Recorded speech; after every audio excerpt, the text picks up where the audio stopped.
Olá, sejam bem-vindos à parte 2 da nossa primeira videoaula. Nessa parte, continuando o nosso curso de Administração de Tecnologia da Informação, nós vamos ver o que é o sistema de informação. Então, depois de muito que foi falado, principalmente de administração estratégica e do papel do sistema de informação na administração estratégica, nós vamos agora cair dentro dos próprios conceitos. E aqui, nessa parte, há alguns detalhes que são muito importantes para vocês, profissionalmente, para as organizações e principalmente para você mesmo no seu dia a dia. E são coisas que muitas vezes nós não se preocupamos tanto e achamos que entendemos daquilo e aí nesse ponto se equivocamos. Uma delas é o que diz o nosso caro London, né, o nosso teórico da administração, falando sobre o sistema de informação. Então ali ele fala que realmente é um conjunto de componentes interrelacionados que armazenam, que processam informações, né, de forma a atender os objetivos das organizações. Então, esse teórico ele escreveu muito a respeito de sistema de informação, ele faz parte da referência bibliográfica que é adotada aqui também nessa disciplina, uma bibliografia suplementar, e alguns dos assuntos que são colocados, principalmente dentro dessa parte de conceitos, são provenientes dos trabalhos de London. E veja, exatamente nesse ponto é que eu gostaria que vocês fizessem uma certa reflexão. Porque muito se confunde com esses três itens: dado, informação e conhecimento. Muito se fala, até mesmo de uma forma equivocada, né, traduzindo informação e conhecimento como se fosse a mesma coisa. E não é a mesma coisa. Muito se fala de dado e de informação como se fosse a mesma coisa, e não é a mesma coisa. Olha, Tempone, então qual que é o diferencial? E o que isso pode ajudar na minha vida? Eu vou fazer um paralelo para vocês. Primeiramente eu vou aplicar os conceitos e depois eu vou citar um exemplo na área de combate à fraude eletrônica. E aí vocês vão ver como que as pessoas, mesmo aquelas que a gente acha que não detêm conhecimento sobre determinado assunto, estão causando ou estão se diferenciando em determinadas áreas nos sistemas de informação e em outros sistemas que não são tão plausíveis assim, como a gente vai ver mais para frente. Então vamos começar pela caracterização, pela definição de dado. Dado é algo bruto, é algo que não tem um significado em um contexto, é algo bruto. É como esse projetor, é como este banco, é como este terno, é algo no seu estado bruto. Então, muitas vezes, nós nos equivocamos quando tudo que a gente trabalha no dia a dia, a gente entende como dado e entende como informação. A diferença do dado para a informação é justamente o contexto. Por quê? Porque a informação é aquele dado inserido em um contexto. Então, vejamos, eu estou com um terno. Isso é um dado. Mas se de certa forma esse terno ele me deixa melhor posicionado, ele me deixa de uma forma mais confortável, isso já é uma informação. O professor Tempone está dando aula de uma forma confortável, de uma forma onde ele já tem costume de estar trabalhando com aquela roupa, com aquela vestimenta. Então isso, o nosso terno, ele passou a ser contexto, ele passou a ser trabalhado dentro de um contexto, onde ele passa a ser uma informação. Então vejamos bem, o professor está dando aula, ele deixa o giz em cima da mesa. Aquele giz em cima da mesa é um dado, mas vamos supor que o aluno ele está conversando muito. Logicamente aqui no EAD isso não vai acontecer, eu não vou pegar o giz e vou tacar no próprio aluno. Mas imagine só que o professor quer chamar a atenção daquele aluno lá no fundo que está fazendo muita bagunça. Aí o professor pega aquele giz e joga o giz para chamar a atenção do aluno. Aí o aluno, desculpa professor, não vou fazer mais bagunça. Então, aí já passamos a ter informação. Por quê? Porque aquele dado que é o giz, ele passou a ter uma validade em um contexto. Qual que é o contexto? O professor tacou o giz no aluno para chamar a atenção para ele ficar quietinho. Então, veja como a informação ela é bem trabalhada. Uma outra informação. Você está no carro com a sua namorada ou com o seu namorado, está dentro do carro e está dirigindo. Então, logo pela manhã, você liga o rádio e passa a ouvir a resenha esportiva do futebol, logo pela manhã. E aí, a pessoa que está junto com você está dormindo, porque é de manhã, acordou muito cedo, está cansada. Mas eu tenho certeza que para você que gosta de futebol, você vai prestar atenção de toda aquela resenha esportiva. Não vai? Só que aquela outra pessoa, ela está dormindo e ela está ouvindo ali também determinados trechos e mesmo assim continua dormindo. O que está acontecendo? Para essa pessoa que está dormindo e que não gosta de futebol, aquilo tudo que está passando não é informação, aquilo é dado. Então ela não reconhece aquilo como informação. Para você que gosta de futebol, aquilo passa a ter sentido. Então você fica concentrado naquilo ali. Então, esta é a grande diferença de informação e dado. O dado é algo bruto, a informação é algo que tem valia em um contexto. É o dado trabalhado em um contexto. Agora vamos para a nossa terceira definição sobre conhecimento. O que seria o conhecimento? O conhecimento é algo que você produz. Então, produz através do quê? Da informação. Então, quando você assimila a informação, você produz o conhecimento. Logo, o conhecimento ele é algo individual. O conhecimento, ao contrário do que se ouve muito, ele não é transferido diretamente, né? Ele pode ser explicitado através de um documento, através de outros recursos, né? Sejam visuais, de multimídia e tudo mais. Mas diretamente eu não transfiro o meu conhecimento para uma outra pessoa. Eu explicito o conhecimento e essa pessoa o absorve. Tá certo? Então, há algumas formas de se realizar isso. Agora, a transferência direta não existe. Por quê? Porque o conhecimento cada um produz, cada um tem o seu conhecimento. E voltando ao nosso exemplo do futebol, é onde a gente encontra, né, muitos dos palpiteiros que falam, olha, mas aquele time foi muito bom, eu não concordo porque aquela jogada não foi pênalti. Por quê? Porque cada um viu aquela informação e produziu o seu conhecimento baseado em aspectos que são culturais, sociais e aquilo que vem sendo, né, criado pelo próprio conhecimento tácito dele, ou seja, o conhecimento que ele adquiriu com toda a vida dele, e aí ele vai formar outros conhecimentos baseados nesse longo histórico. Entendem qual que é a diferença, então, de dado, informação e conhecimento? Essa é uma grande diferença entre esses três componentes.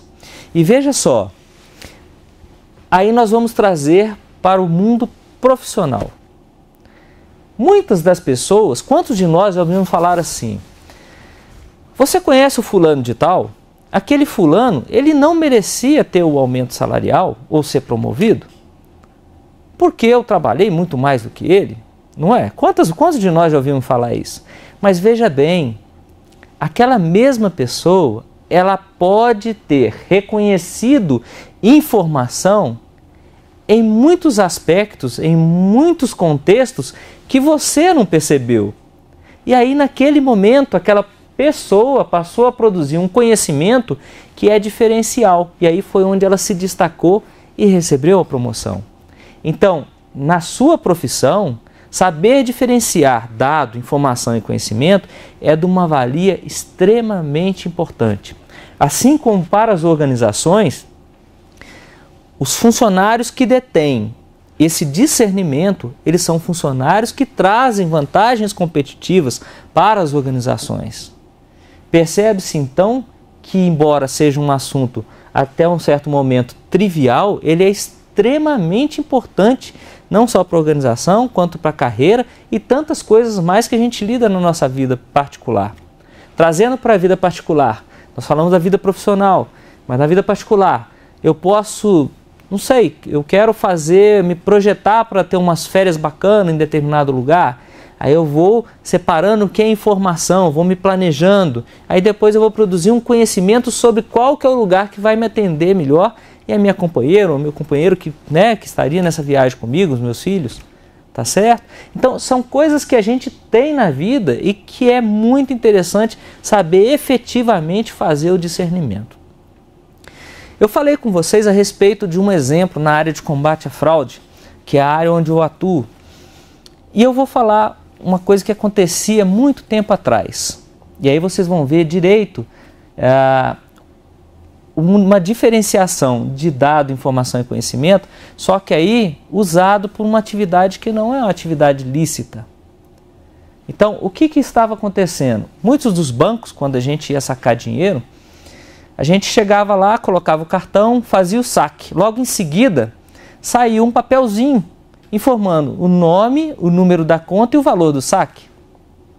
E aí o que os fraudadores começaram a fazer? Eles começaram a monitorar determinados dias da semana e viram que determinadas pessoas sempre estavam naquela faixa ou naquela semana fazendo o saque. E aí o que esses caras fizeram? Para aquela pessoa que fazia o saque, aquele papelzinho não valia nada. Então a maioria pegava o papelzinho, amassava, jogava no lixo. Era o que para eles? Dado. Não era informação, porque jogava no lixo, então aquilo não é informação válida para ele. Ou era uma informação até o momento do saque, onde ele tirou, conferiu, viu que o valor sacado é aquele mesmo, depois foi e jogou o papelzinho no lixo. Só que o que acontece? Depois desse momento, nós não falamos que a informação é o dado inserido em um contexto? Então o contexto daquela pessoa que sacou o dinheiro acabou ali, então já não é mais informação. Mas aí, para um fraudador, aquele papelzinho passava a ter valor, porque ele via que aquelas pessoas sempre estavam lá em determinada época do mês, sempre realizavam saques, tinha o nome, tinha a conta e tudo mais. E o que eles passaram a fazer? Um artifício, eles começaram a produzir conhecimento em cima dessas informações. E aí eles produziram o que a gente chama de engenharia social. E através dessa engenharia social, eles passaram a se fazer valer por outras pessoas para obter benefícios. Então aí eles começaram a fraudar essas pessoas. Como que faz isso? Olha, eles se faziam passar pela pessoa, ligavam para o banco e através de uma série de identificações, que a gente chama de identificações positivas, eles convenciam o atendente do outro lado que eles realmente eram quem eles estavam falando que eram. E aí o gerente autorizava uma transferência, autorizava alguma outra coisa, abria uma outra conta corrente e tudo mais. Isso causou um dano imenso. O que os bancos passaram a fazer? Corta isso aqui. Isso aqui não é informação válida depois daquele momento. Então você pode mostrar ali o saldo e pronto, o saldo do valor que foi sacado. Então é para se ver como hoje esse discernimento ele pode ser usado tanto por questões éticas como por questões que não são éticas. E aí muito cuidado com isso, porque ao mesmo tempo que você está deixando esse tipo de coisa passar, outras pessoas podem se usar daquilo para obter benefício próprio, tá certo? Então não vamos esquecer, dado, informação e conhecimento vai me ajudar para a minha carreira profissional, vai ajudar a organização, vai ajudar o sistema de informação, que trabalha muito com dados para produzir informação e depois fazer com que as pessoas produzam conhecimento, e vai me ajudar muito aonde? Na própria vida particular. Pensem nos benefícios que vocês vão ter sabendo diferenciar algo tão trivial quanto esses conceitos que a gente acabou de falar. Tá? Basta que vocês se atentem para a importância no seu devido momento para cada uma dessas definições. Bom, e aí olha só. Como exemplo, o que a gente pode fazer com os produtos ou com o código de barra de produtos de um supermercado? Em um determinado momento, nós temos ali o que são dados, tá certo? Então, o que são esses dados? São o código do produto, são detergentes, que é a descrição, a quantidade. Isso são dados, estão armazenados ali dentro de um sistema de informação, ou dentro de um banco de dados, que a gente vai ver o que é na parte de infraestrutura de tecnologia da informação. E posteriormente isso vai ser passado, vai ser processado por um sistema de informação que vai produzir o quê? Informações. E essas informações é que vão ter valia para os gestores para produzir o quê? O conhecimento, a decisão, a rota onde ele vai tomar a decisão, qual o caminho que a empresa, qual o direcionamento que a empresa vai seguir. Então, ali é um exemplo prático, um exemplo simples da diferenciação que é feito dentro do sistema de informação para dado e informação. Então, o dado na situação bruta é aquilo ali, é o código, é a descrição, é a quantidade. Agora, a informação Tempone é um relatório, né, com um determinado parecer, com questões que são de projeções de vendas, questões que são de região que foi vendida. Então, isso é informação para um decisor, ok? E aqui nós vemos as 3 atividades básicas dos sistemas de informação, que a grande maioria de vocês já deve ter tido contato em um determinado momento da vida, mas que vale a pena a gente ressaltar, que são justamente a entrada de dados, o processamento e a saída. E como que é feito isso? A entrada de dados ela pode ser de várias formas. Ela pode ser via um teclado, hoje ela pode ser via biometria, uma leitura ótica, ela pode ser via transmissão de um sistema para o outro. Isso tudo são entradas de dados. E o processamento, Tempone? Esse processamento, como que ele é feito? Ele é feito via os sistemas de informação, né? Mais especificamente os computadores, os processadores, os bancos de dados, tá? São os componentes da tecnologia da informação que vão estar aqui fazendo toda essa parte de entrada, processamento e saída.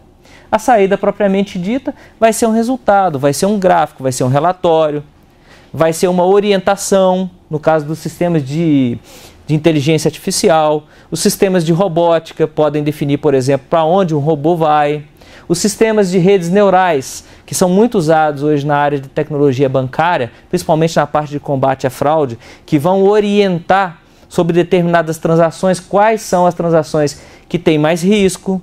Quantos de vocês já viajaram, fizeram uma compra na sua cidade natal ou na sua cidade onde você mora, quando você foi fazer uma compra com cartão de crédito num outro lugar, o sistema financeiro foi lá, processou, bloqueou e mostrou como sair do quê? Um bloqueio, falando que aquela transação está bloqueada porque pode ser uma atividade suspeita. Então, entende-se que isso tudo aqui, também, apesar de uma certa trivialidade, é muito usado na vida contemporânea, tá certo? Então, são as formas, as 3 atividades básicas dos nossos sistemas de informação.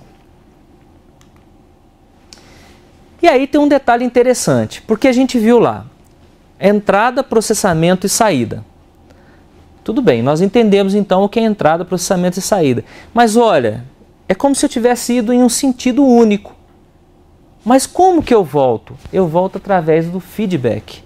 E o que é esse feedback? O feedback ele vai nos ajudar, principalmente para o pessoal de sistemas de informação e para os gestores, para os administradores, para os tomadores de decisão, saber se aquilo que foi colocado no sistema e que foi processado efetivamente deu a saída desejada. Então, para isso a gente tem todo um controle através de feedback, ou seja, a gente vê se aquilo que realmente foi colocado lá atendeu os objetivos. E o que se vê hoje na área de tecnologia, na área de sistemas de informação principalmente, são problemas centrais que muito influenciam o parecer da organização em cima de sistemas de informação. E esse é um grande dilema que a gente tem, ou seja, o que é desejado e o que é a nossa realidade. O que é desejado são requisitos, né, que atendam aos processos de negócio, que seja algo de qualidade entende-se por eficácia e eficiência, tá certo? E aí a nossa realidade, com um turbilhão de dados, de informações, de integrações dos sistemas de informação, nós temos que lidar muito hoje com atrasos, com problemas diversos de infraestrutura de tecnologia, que a gente vai detalhar nos próximos capítulos, nas próximas unidades, com custo. Sistemas de informação, apesar da parte de custos sofrer uma redução drástica nos últimos tempos, vale dizer que o volume de informação também aumentou exponencialmente de dados e informações. Se as empresas tivessem o discernimento sobre o que realmente é informação, com certeza elas não precisariam de tantos recursos para efetuar os processamentos e terem as saídas desejadas no sistema de informação. E, logicamente, tudo isso acaba impactando na área de tecnologia da informação e nos sistemas de informação, certo? Isso tudo a gente vai discutir ao longo de todo o nosso curso e toda a nossa disciplina. Aqui nesse gráfico do London, né, a gente pode ver uma interação aqui já a respeito das funções do sistema de informação e onde a gente vê um discernimento que nos leva ao pensamento do Porter, que é o pai da competitividade e que leva muito da administração estratégica para a área de sistemas de informação. Então o Porter ele consegue colocar as 5 forças competitivas, digamos assim, dentro de um cenário onde está envolvido o sistema de informação. Então aqui a gente pode ver, por exemplo, fornecedores, o ambiente, os clientes, a entrada que nós falamos, o processamento, a saída, o feedback, ou seja, o retorno, a influência dos concorrentes, a influência dos acionistas, das agências reguladoras. Então, vale dizer que hoje as 5 forças competitivas que ali estão e que já foram faladas por Porter há décadas atrás, ainda se tornam cada vez mais importantes e cada vez mais impulsionam o resultado dos sistemas de informação. Então lembrem bem desse slide sobre as funções do SI, porque vocês vão conseguir contextualizar o sistema de informação não só dentro da tecnologia da informação, mas algo que é muito mais. Veja que para atender cada um desses itens, cada uma dessas forças que estão dando influência, né, as 5 forças que aí trazem influência sobre o sistema de informação, veja que envolve pessoas, envolve processos, envolve competitividade, envolve tomada de decisão, certo? Então são coisas que já vêm sendo trazidas pelos administradores, pelos teóricos da administração e que basta que nós, como gestores, como analistas, como pessoas da área de administração e de sistemas de informação, reconheçamos a importância desse item e não só do hardware, do software, do custo do hardware, do custo do software. É muito mais, gente. Sistema de informação é muito mais do que simplesmente hardware e software. Ok? Espero que esse slide tenha sido muito esclarecedor para vocês, porque realmente é o que estamos vivenciando e são coisas que já vêm sendo apresentadas há muitas décadas. Ok? Então, fazendo um paralelo, um exemplo de um paralelo sobre uma analogia de um sistema de informação e de uma residência. Então, o que a gente pode ver é que realmente o sistema de informação não é só hardware e software. É como se a gente estivesse falando, fazendo uma analogia com uma casa, que o sistema de informação ele fosse só o computador e o software, assim como para a residência é a tábua e o prego. Então, entende-se, uma residência não é puramente tábua e prego. Ela tem muito mais, ela tem o projeto arquitetônico, ela tem a parte de cálculo, ela tem toda uma parte legal que tem que ser construída de acordo com as normas legais da construção civil, por pessoas competentes, e aí envolve os seres humanos, por processos da construção civil, né? Fazer primeiro os pilares, fazer primeiro o cálculo, para depois ir estruturando a parte superior do prédio. Então, são coisas que são muito mais do que simplesmente tábua e prego, do que simplesmente computador e software, ok? Então, enfim, o que a gente pode fazer?